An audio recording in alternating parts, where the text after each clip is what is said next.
वो कंपनी दे रही थी मेरे को स्टाइपेंड 10,000 का। मुझे एक और इंटर्नशिप का भी ऑफर आया। घिसना पड़ता है, ठीक है। ये अब मेरे पास कोई खुद से चल के आ जाए तो तब मैं ले लूँगी इंटर्नशिप। जो पेड की है वो मैंने एक साथ की है। हाँ जी। Hello and welcome to my YouTube channel. I hope you all are doing absolutely fine. तो टाइटल से आपको पता चल गया होगा कि आज हम किस चीज़ के बारे में बात करने वाले हैं। The most hot topic in the list of every college student. आप किसी भी स्ट्रीम से हो, whether you are doing B tech, whether you are doing design, BCA, BBA, BCom, कुछ भी आप कर रहे हो, तो आपको एक चीज़ रहती है कि इंटर्नशिप मिल जाए। बहुत सारे लोग यूट्यूब पे बताते भी हैं और बाकी जगह जो टीचर्स होते हैं और फैकल्टीज़ होते हैं वो सब बताते भी हैं कि do as much as internships as you can. मतलब अपने 4 या 3 साल की पीरियड में इतनी इंटर्नशिप्स कर लो कि आपको एक आइडिया हो जाए कि इंडस्ट्री कैसे काम करती है, इंडस्ट्री कैसे वर्क करती है। सबसे पहले तो अगर मैं डिज़ाइन स्पेसिफिक रहूँ तो मैं बताती हूँ मैंने इंटर्नशिप्स कैसे ढूंढनी शुरू करी थी और मेरे फ्रेंड्स ने कैसे करी थी। सबसे पहले तो मैं एक अपनी पूरी डायरी लेके आ चुकी हूँ यहाँ पे आपको बताने के लिए। मतलब मैंने इसमें सारे पॉइंट्स लिख रखे हैं कैसे कैसे मैंने अपनी चीज़ों को अप्रोच किया, कैसे कैसे, तो मैं आपको एक बेटर गाइडेंस दे सकूँ कि आप कैसे कर सकते हो इंटर्नशिप्स के लिए अप्लाई और कैसे आपकी अप्रोच रह सकती है, ठीक है। सबसे पहले तो मैं एक चीज़ बोलना चाहूँगी कि यार फर्स्ट ईयर से ही कोई ऐसे ये मत सोचो कि तुम इंटर्नशिप करने लग जाओगे। फर्स्ट ईयर में give yourself some time, ठीक है, क्योंकि first year is a foundational year. इस टाइम पे मैं सिर्फ UX की बात करूँगी, बाकी सारे के सारे अदर डिग्री वाले लोग हैं वो एक थोड़ा बहुत अंदाज़ा अपना लगा सकते हैं कि कैसे कैसे उनके कोर्सेज में चीज़ें होती हैं, तो उस हिसाब से आप लगाओ अंदाज़ा। इंटर्नशिप को ऑफकोर्स ढूंढने का तरीका तो सबका सेम ही रहता है, तो वहाँ तक आप देख सकते हो ये वीडियो। अगर आप फर्स्ट ईयर में हो ना, तो फर्स्ट ईयर में आप अपनी स्किल्स पे फोकस करो। फर्स्ट और सेकेंड ईयर में स्किल्स पे फोकस करो। ऐसे भागो मत कि मुझे इंटर्नशिप मिल जाए, इंटर्नशिप मिल जाए।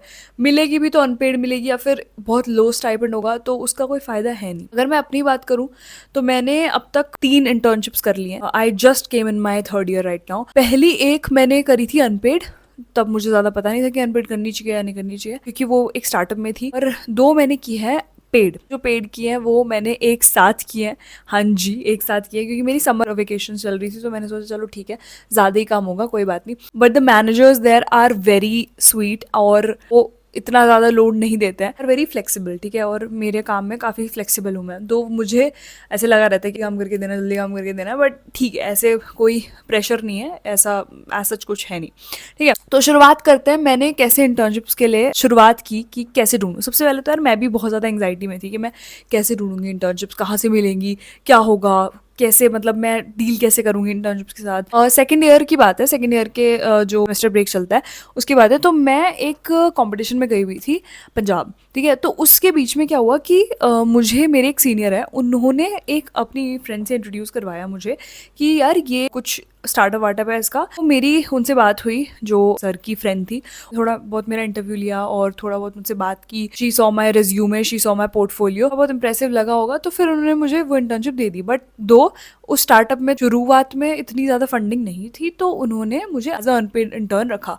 अब मैंने भी सोचा कि चलो ठीक है यार, इंटर्नशिप मिल रही है तो कोई बात नहीं, शुरू में एक्सपीरियंस गेन करने के लिए ठीक है। तो मैंने थोड़ा बहुत कुछ सीखा, जो भी सीखा वहाँ से सही था, बढ़िया था।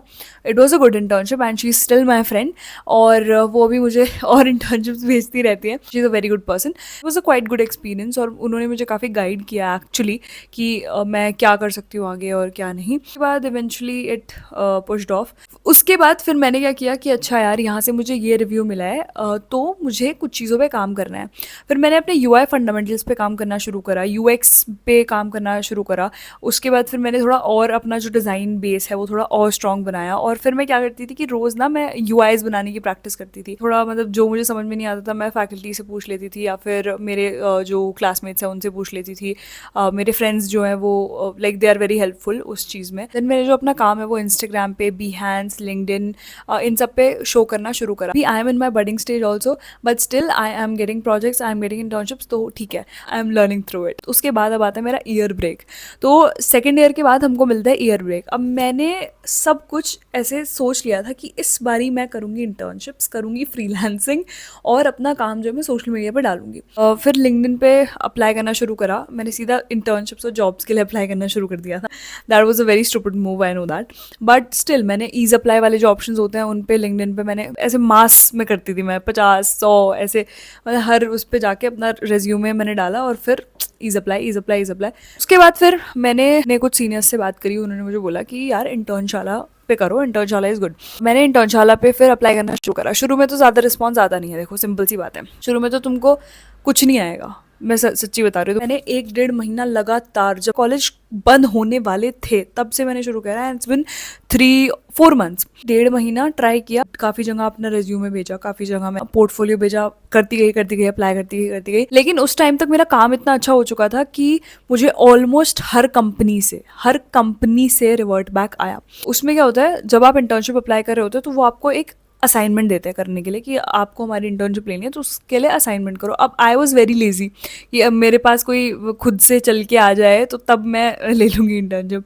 दो इट हैपेंड, बट शुरुआत में मेरी जो अप्रोच थी वो थोड़ी गलत थी, क्योंकि वही यार थोड़ा ट्राई और टेस्ट वाले मेथड से ही चीज़ें आगे बढ़ती हैं। शुरू में असाइनमेंट्स करे, हमारे फैकल्टी हैं उन्हें मैं दिखाती थी, देन मेरे जो सीनियर्स हैं उनसे मैंने हेल्प ली कि ये असाइनमेंट ठीक है क्या, ये वो वगैरह वगैरह। They were very helpful, everybody was very helpful throughout. और फिर जगह मेरा हुआ, कुछ जगह मेरा नहीं हुआ। असाइनमेंट मुझे ऑलमोस्ट सारी कंपनी से रिवर्ट बैक आया। शुरू में नहीं आता था, बट देन जैसे जैसे मैंने थोड़ा बहुत और काम करना शुरू किया तो वैसे वैसे आना शुरू हो गया। मतलब you have to be patient. अब ऐसे नहीं कर सकते हो कि आज आपने 10 कंपनीज में अप्लाई करा, कल को आपको रिवर्ट बैक आ गया, ऐसे नहीं होता है। जब असाइनमेंट करने की बारी आती थी तो मैं एकदम लेजी हूँ, जब असाइनमेंट करने की बारी आती थी तो अगर 15-20 ने असाइनमेंट दिए हैं तो मैं मुश्किल से मैंने 3 या 4 असाइनमेंट्स करे हैं, बस दैट्स इट। और मैं सोच रही थी कि इंटर्नशिप मिल जाएगी, लेकिन स्टिल मैंने कुछ जगह जहाँ पे अप्लाई किया था उन्होंने फिर कुछ टाइम बाद खुद ही मेरे को रिवर्ट बैक किया। दे कॉल्ड मी, फिर उसके बाद मेरे इंटरव्यूज़ हुए, मेरा काम देखा, 2 कंपनीज से मुझे ऑफर आया, फिर मैंने डायरेक्टली एक्सेप्ट कर लिया दोनों का एक्चुअली, क्योंकि उस टाइम पे मैं शायद एक ही कर पाती अगर मेरा कॉलेज चल रहा होता। लेकिन टू बी वेरी ऑनेस्ट मैंने दोनों का कर लिया, क्योंकि ठीक है यार, मतलब ज़्यादा टाइम है अपन के पास इस टाइम पे, तो क्यों ना यूटिलाइज किया जाए उस चीज़ को। और अभी भी मेरी वो दोनों इंटर्नशिप्स चल रही है, लेकिन एक खत्म होने वाली है 2-3 दिन में ही और एक चल रही है, तो ऐसे हुआ सब कुछ। और एक और चीज़ यार, इंटर्नशाला पे ना लोग सोचते हैं कि मतलब ऐसे स्कैम वैम होते हैं। हाँ होते हैं स्कैम भी, ऐसा नहीं है। सौरभ सर ने एक वीडियो डाली है यूट्यूब पे ही regarding the scams of internships which is going on, तो वो जाके देख लेना, वो बहुत ज़्यादा हेल्पफुल है। बहुत सारे स्कैम्स भी चलते हैं इंटर्नशाला पे, ऐसा नहीं है, ठीक है। लूटा भी जा रहा है लोगों को, ठीक है, इंटर्नशिप्स के नाम पे कि पैसे दो फिर इंटर्नशिप देंगे। असाइनमेंट आपको ऐसे दे देते हैं कि उनका कोई फ्रीलांस का काम होता है तो वो आपको पकड़ा देंगे, मतलब आपसे वो फ्री में करवा लेंगे और अपने क्लाइंट को दे देंगे। तो ये चीज़ें भी होती हैं, बट मैंने जो असाइनमेंट्स किए थे मैंने तो काफ़ी देखभाल के किए थे कि अच्छा ये जो कंपनी है वो सर्टिफाइड है या नहीं है, या उसका लिंक्डइन पे एक अकाउंट है या नहीं है। अगर जेन्युइन कंपनी होगी तो उसका लिंक्डइन पे अकाउंट ज़रूर होगा, या फिर उनकी कोई वेबसाइट वगैरह तो होगी ही होगी। और अगर नहीं है, दोनों में से कुछ भी, तो कंपनी वालों को बोलो अपनी डॉक्यूमेंटेशन सेंड करे, जाके आप उनकी क्रेडिबिलिटी पे विश्वास कर सकते हो कि सच में ये कंपनी एग्जिस्ट करती है या फिर ऐसे पागल बना रहे हैं। तो देखो यार, अभी तो सिंपल सी चीज़ है कि अगर आपको इंटर्नशिप्स चाहिए तो आपको रहना पड़ेगा पेशेंट, क्योंकि ऐसे नहीं मिलती है इंटर्नशिप, घिसना पड़ता है, ठीक है। अच्छा एक और चीज़ है, दो I was doing 2 internships at the very same time, मुझे एक और इंटर्नशिप का भी ऑफर आया, ठीक है। मैं कंपनी का नाम नहीं लूँगी, बट कंपनी दे रही थी मेरे को स्टाइपेंड 10,000 का, ठीक है। अब यहाँ पे आ जाता है एक ट्विस्ट, क्योंकि मेरा यूट्यूब है, क्योंकि I was doing freelancing also, कुछ कारणों से मैं उस इंटर्नशिप को नहीं ले पाई, ठीक है। They were giving me that internship, but कुछ चीज़ें ऐसी हुई कि मैंने लास्ट में आके गिव अप कर दिया। मैंने कहा सर सॉरी, मैं नहीं कर पाऊंगी internship. Though they were giving me a pretty good amount, like 10,000 is a बहुत बढ़िया चीज़ है वो, ठीक है। लेकिन आपको ना प्रायोरिटाइज करनी पड़ेंगी चीज़ें। आप ऐसे पैसों के पीछे नहीं भाग सकते हो इंटर्नशिप करते करते कि अच्छा अब मुझे 5,000 की मिल गई, 10,000 की मिल गई, 20,000 की मिल गई। 10,000 is a very good amount यार।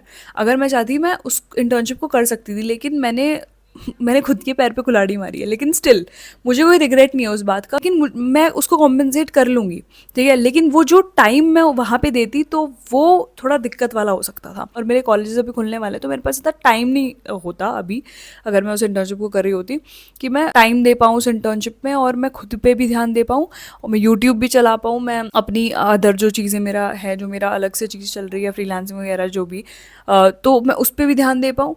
और मतलब मेरे लिए काफ़ी हेक्टिक हो जाता है। मैं आपको भी यही सलाह दूंगी कि यार अगर आप एक इंटर्नशिप या 2 इंटर्नशिप कर रहे हो या फिर कुछ और भी कर रहे हो उसके साथ में, और पढ़ाई भी है तुम्हारी साथ साथ, तो भाई अपने दिमाग को ना, अपना दिमाग पहले प्रायोरिटाइज कर लेना, क्योंकि वो टाइम बहुत ज़्यादा ज़रूरी है तुम्हारा। 10,000 20,000 पैसे आ जाएंगे, ठीक है, अभी पढ़ने वाली उम्र में तुम पढ़ो, ठीक है। मैंने एक पॉडकास्ट में एक चीज़ सुनी थी कि तुम अपनी डिग्री में अगर तुम पत्ता भी हिला दोगे डिग्री के टाइम पे, बहुत बड़ी डील होगी वो, कुछ नहीं उखाड़ोगे, कोई तुमको नहीं पूछने वाला, लेकिन कॉलेज के बाद बहुत लोग पूछेंगे, ठीक है। तो सिंपल सी चीज़ है यार, अपनी मेंटल हेल्थ को भी प्रायोरिटाइज करके चलना, कि ऐसे नहीं मतलब वरुणा ने करी है 2 इंटर्नशिप तो मैं भी करूँगा या मैं भी करूँगी। मैंने इसलिए करी थी, मेरे पास टाइम था, मैं कहीं बाहर नहीं जा रही थी, मेरे कोई ऐसे आउटिंग वाले प्लान नहीं बनते थे, तो मैं ठीक है, मैंने कहा चलो ठीक है 1-2 महीना खाली बैठे तो कर लेते दोनों इंटर्नशिप्स, थोड़ा सा एक्सपोजर भी मिल जाएगा। लेकिन तुम ये मत करना कि कॉलेज के साइड बाय साइड तुम 2-2 इंटर्नशिप उठा रहे हो या 3-3 इंटर्नशिप उठा रहे हो। आई होप जो मैं समझाना चाह रही हूँ वो तुम समझ पा रहे हो, और ज़्यादा इस टाइम पे तो पैसे वैसे के पीछे मत ही भागना। अगर मैंने तुमको बोल दिया कि मैं 2 पेड इंटर्नशिप्स कर रही हूँ या फिर मैंने ऐसे, मुझे ऐसे ऑफर आया है जो भी है, उस चीज़ के पीछे मत ही भागना तुम, क्योंकि इस टाइम पे तुम्हारा टाइम है कि तुम करो अपनी स्किल्स पे फोकस, ठीक है। स्किल्स ज़्यादा मैटर करती है। मैंने स्किल पे फोकस करा भाई, 2 साल मैंने करा है, स्किल पे फोकस करा है, तो तब जाके मुझे वो इंटर्नशिप मिली है। अब अगर मैं अभी से स्किल पे फोकस करती, फिर अब उसके साथ साथ ही मैं इंटर्नशिप करती, तो कोई फ़ायदा नहीं है उस चीज़ का। तुम 2 नाव में पैर रख के अपनी नैया पार नहीं कर सकते हो, सिंपल सी बात ये है। मेरा बहुत मन कर रहा है यार बात करने का अभी, but due to some time constraints I have to take your leave, and I am hoping to see you in the next one.